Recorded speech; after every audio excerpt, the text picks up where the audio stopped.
नमस्कार, माझं नाव शुभम खंदारे. दास ग्रुप कंपनीकडून आलो.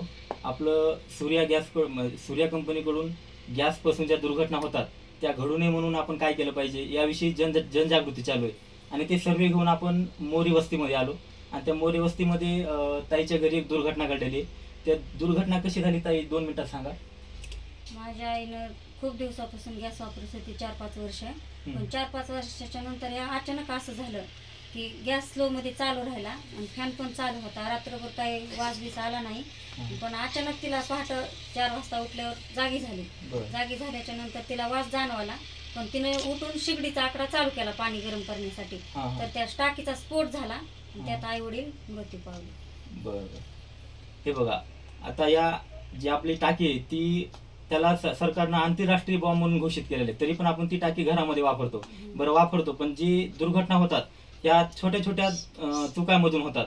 तर तशी ही घटना ताईच्या घरामध्ये झालेली. बरं ताई, आता तुम्ही जी मशीन घेतली ती जर मशीन काही दिवसापूर्वी तुमच्या घरात असती तर ही दुर्घटना घडली असती का? घडली नसती. निश्चित तुमचे आई वडील आज पण जिवंत असते, ती दुर्घटना घडली नसती.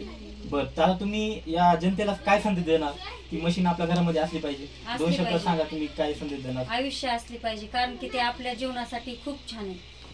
ते आपली सुरक्षित म्हणजे एकदम आपली काळजी करणारी एकदम पुरुषच म्हणायचं. ते आपल्या घरातले 30 वर्ष आपलं घर सुरक्षित करते. हा, आपल्याला दुसरं काही टेन्शनच नाही ना, आणि आपल्याला काळजी करायची गरजच नाही. जसं आपलं काही करता माणूस आपल्या पुरुषच असतंय ना, तशीच एक ती मशीन आहे म्हणून आपण सुरक्षा करतो त्याची. आणि ते आयुष्य घेतलेच पाहिजे सगळ्यांना आपल्या घरामध्ये बसवली पाहिजे. सगळ्यांनी आपलं घर सुरक्षित केलं पाहिजे. हो, घेतलंच पाहिजे ते. थँक्यू ताई.